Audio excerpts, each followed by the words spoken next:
You know, ladies and gentlemen, they say in Hollywood, like life, timing is everything. Now, this movie, which I think ranks as one of the most underrated of the Bogart movies, when I first saw it, I said to myself, how in the hell did Howard Hawks and William Faulkner join together to have such crisp dialogue and direction?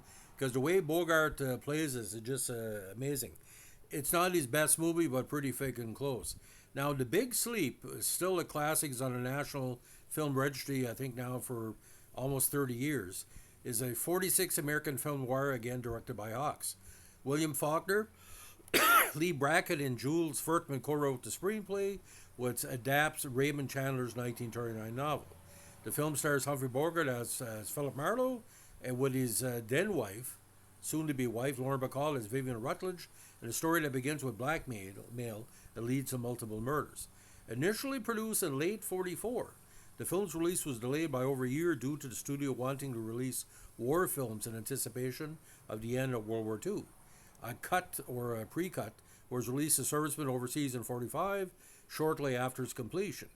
During its delay, Bogart and Bacall married, and Bacall was cast in Confidential Agent. When that movie failed, reshoots were done in early 46, meant to take advantage of the public's fascination with Bogie and Bacall, and most of these scenes just feature both of them. And of course, it also stars an ingenue that it's kind of been kind of forgotten, but she, to me, is a princess of film noir, Martha Vickers. She's very good in this. The Big Sleep was finally released by Warner Brothers on August 31st, 46. The film was a critical and commercial success. It led to two more Bogie and Bacall films by Warner Brothers, Dark Passage, 47, and Key Largo, 48. In 97, the original 45 cut was restored and released. That same year, the U.S. Library of Congress deemed the film culturally, historically, or aesthetically significant and added to the National Film Registry. And besides the Maltese Falcon, this again in Casablanca, this is the major tree for the big guy Bogart. Now, it did get a New York City premiere the week before. Now, the release cut was 114 minutes, 116 minutes for a re-release original cut. Cost 1.6 million, was a lot, but made big cash, almost 5 million at the box office. Now, Marlowe, a private dick in L.A., is summoned to the mansion of General Sternwood, who wants to resolve a series of personal debts his daughter Carmen owes to bookseller Arthur Geiger. As Marlowe leaves, Sternwood's older daughter Vivian stops him. She suspects her father's true motive for hiring a detective is to find his protege Sean Regan, who had disappeared a month earlier. Marlowe goes to Geiger's shop, which is minded by Agnes Lozier, and then follows Geiger home. He kind of does an effeminate version of himself. Hearing a gunshot and a woman scream, he breaks in to find Geiger's body and a drug Carmen, as well as a hidden camera minus its filmed. After taking Carmen home, he returns and discovers that the body has disappeared. During the night, Marlowe learns that Sternwood's driver, Owen, has been found dead in a limousine driven off the Lido Pier, having been struck on the back of the head. Now, Vivian comes to Marlowe's office the next morning with scandalous pictures of Carmen that she received with a blackmail demand for the negatives. Marlowe returns to Geiger's bookstore and follows the car to the apartment of Joe Brody, a gambler who previously blackmailed Sternwood. He then finds Carmen outside Geiger's house, where she insists that it was Brody who killed Geiger. They are interrupted by the landlord, gangster Eddie Mars. Now, Marlowe goes to Brody's apartment, where he finds Agnes and Vivian. They are interrupted by Carmen, who wants her photos. Marlowe disarms her and sends Vivian and Carmen home. Brody admits he was behind the blackmailing, having stolen the negatives from Taylor, but denies having murdered him. Answering his door, he shot dead. Marlowe chases the killer and apprehends Karen Lundgren, Geiger's former driver, who believes Brody is swindling him. Carol, great name for a man. Marlowe calls the police to arrest Lundgren. Now, when Marlowe visits Mars' casino, where he asks about Reagan, who supposedly ran off with Mars' wife, Mars is evasive and tells Marlowe that Vivian is running up gambling debts. Vivian wins a big wager and then wants Marlowe to take her home. A stooge of Mars attempts to rob Vivian, but Marlowe knocks him out. While driving back, Marlowe presses Vivian on her connection with Mars, but she admits nothing.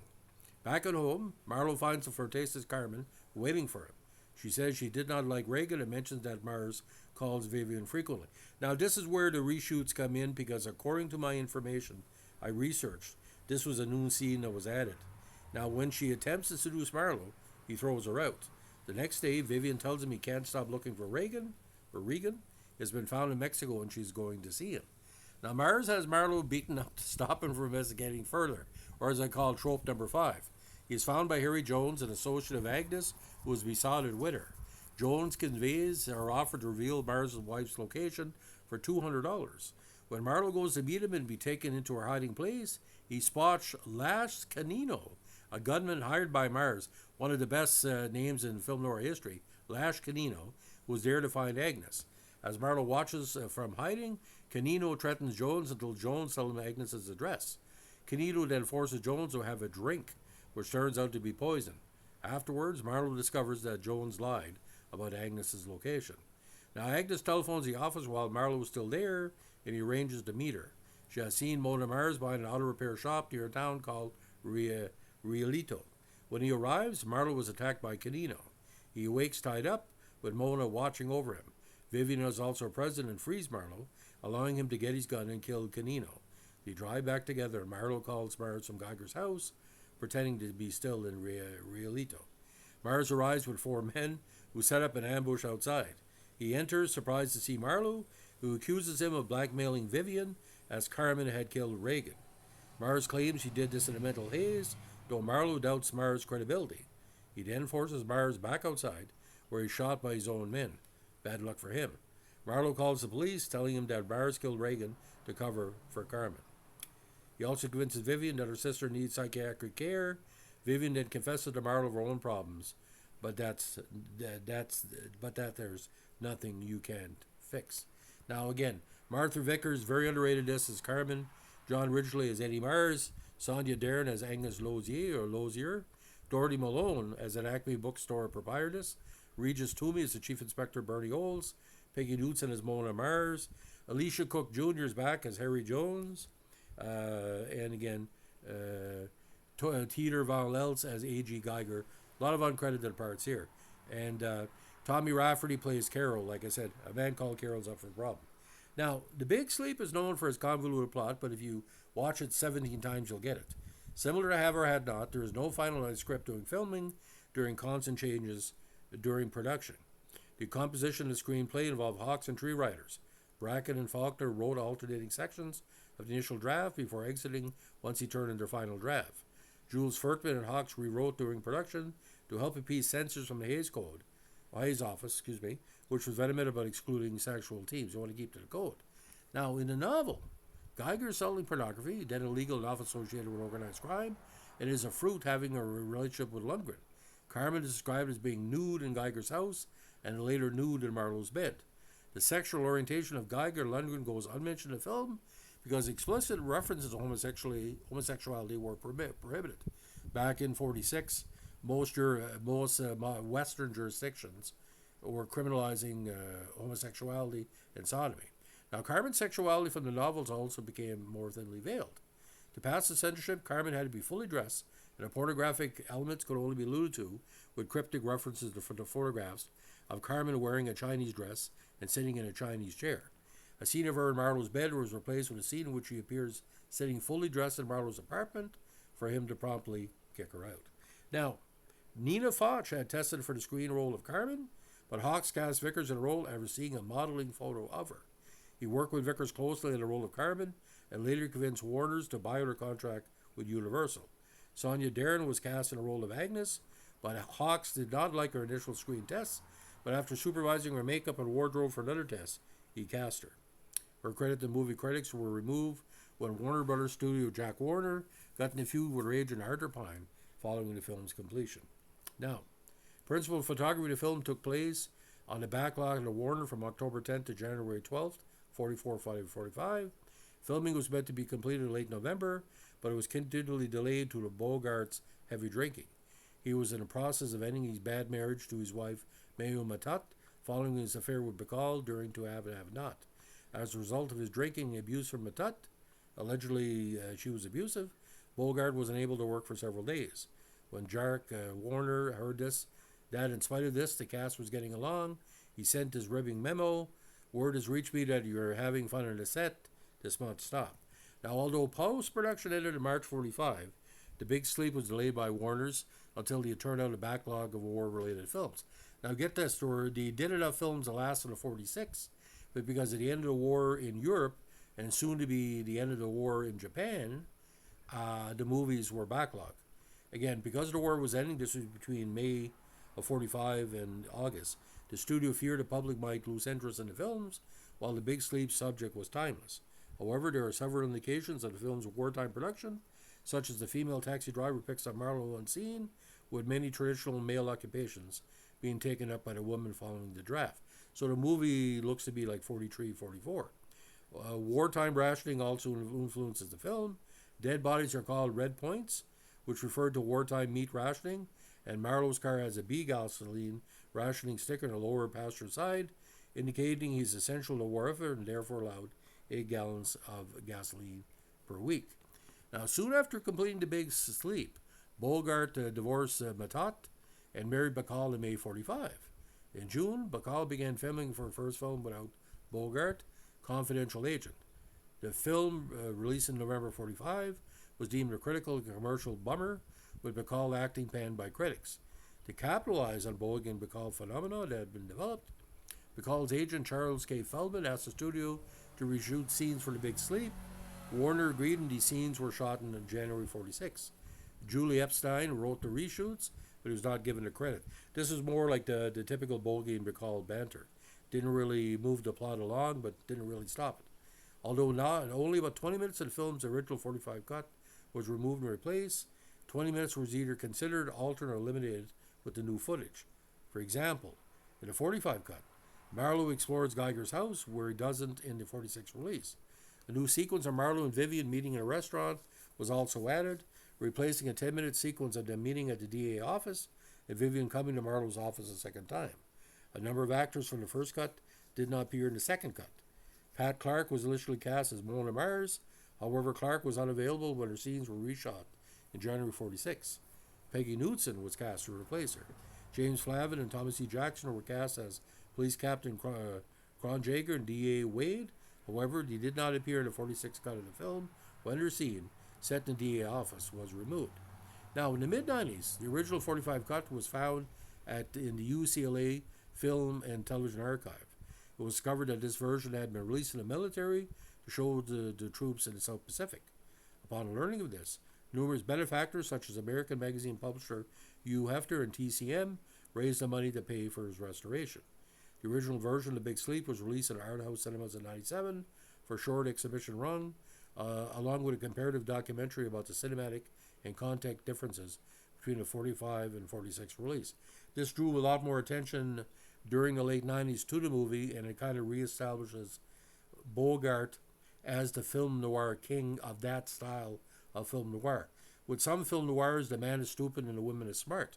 In this case, the man benefits from the intelligence of the woman, but becomes smarter.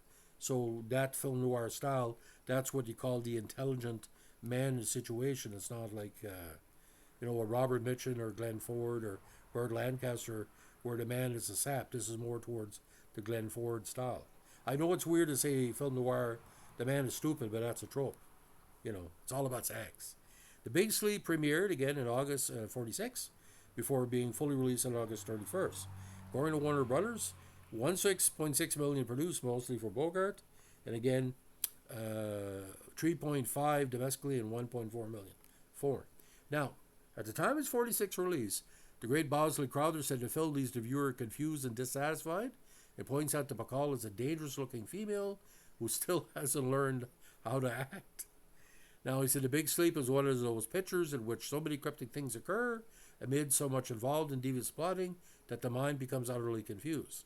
And to make it more aggravating, the brilliant detective in this case is continuously making shrewd deductions, which he stubbornly keeps to himself. Well, that's, it's a film noir. Now, Time film critic James Hodges said he called the film wakeful fare for folks who don't care what's going on or why, so long as the talk is hard and the action harder. Now, between the 45 cut and the 46 release, critics have become divided as to which version is superior. Some consider the 45 cut to be better, partly due to the inclusion of a scene at the DA office, where the facts of the case thus far are laid out. Others consider the 46 release to be the better due to its focusing more of the Bogart-Bacall pairing. Chandler praised Martha Vickers' performance in the original 45 cut, feeling that she overshadowed Bacall's performance. He felt that the deletion of many of her scenes in the 46 release were done to enhance Bacall's performance. And of course, Vickers was much stronger in the 45, almost like a whore in training. Now, film critic Roger Ebert, who described the movie as being about the process of a criminal investigation, not the results, referred to the 46 version and said, the new scenes add a charge to the film that was missing in the 45 version. This is a case where studio interference was exactly the right thing. Now, in a 97 review, Eric Brace of the Washington Post wrote that the 45 original had a slightly slower pace than the one released a year later, and a touch less zinging interplay between Bogart and Bacall, but it's still an unqualified masterpiece. It's like this. What do you prefer, the 1977 Montreal Canadiens or 78? It's pretty well the same team, but it's a little bit different. Personally, I like the Martha Vickers character getting more scenes. Maybe it'd be an ultimate release down the road to have the deleted scenes that added to the reshot scenes in a way. Now, in 2003, ironically, AFI named Phillip Marlowe the 32nd greatest hero in film. The film placed 202nd on the 2012 Sight and Sound Critics poll of the greatest films ever made. It also received 2 directors' votes. I would give it top 175. Now, the Japanese filmmaker Akira Kurosawa called Silent Big Sleep as one of his 100 favorite films. Roger Ebert included the film in his list of great movies and wrote, working from Chandler's original words and adding spins of their own, the writers wrote one of the most quotable of screenplays. It's unusual to find yourself laughing in a movie, not because something is funny, because it's so wickedly clever. Now, the Regional 1 DVD of this of Big Sleep was released in 2000. It's a double-sided single-layer disc with the theatrical version on one side and the 45 version on the second. The 46 opening credits appear on both versions, including Peggy Knudsen, who never appears in the original version. Nowhere is the original actress Pat Clark ever credited. The DVD also contains a 60-minute edited version of the 97 documentary comparing the 2 versions and narrated by Robert Gitt, who worked on the restoration. Film critic Walter Chaw writes of the DVD releases of The Big Sleep and The Have and Have Not. The full screen transfer to Big Sleep is generally good, but then again, not crystalline, though the grain that afflicts the earlier picture is blissfully absent. Shadow detail is wrong, important given that the Big Sleep is oniric, and while the brightness seems uneven, it's not enough to be terribly distracting. The audio is just fine.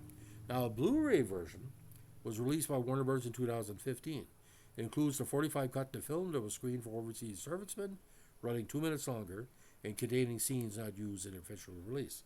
Now, The Big Sleep, I've seen this in French, I've seen this, the short version, the long version, and I never dug,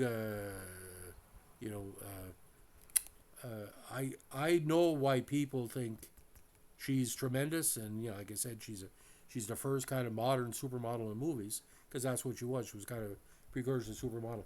But I love me a little bit of Martha Vickers, because she's basically a femme fatale in this, and she died quite young. She was only I think she was only 46 when she passed away. And she's actually the ex-wife of Mickey Rooney of all people, and she did many movie comedies.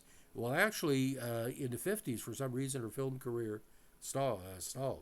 Now, her first movie, of course, was Frankenstein Meets the Wolfman, playing Margarita, and but she was called Martha McVicker for a while too. That was another one, and worked for Warner Bros. For a while, did some TV, but like I said, by 1960, her career was done. I still don't know, but she was an army pinup as well, and the best way to describe her, she's sort of like a little bit of Ava Gardner, which explains the Mickey Rooney, and a little bit of kind of Barbara Stanwyck together. And probably one of the most famous actresses to come from Ann Arbor, Michigan. Vickers was a model at 15 as well. But her scenes in here, boy, she's one of the modern femme fatales. She was only, I think, maybe 19 or 20 at the time.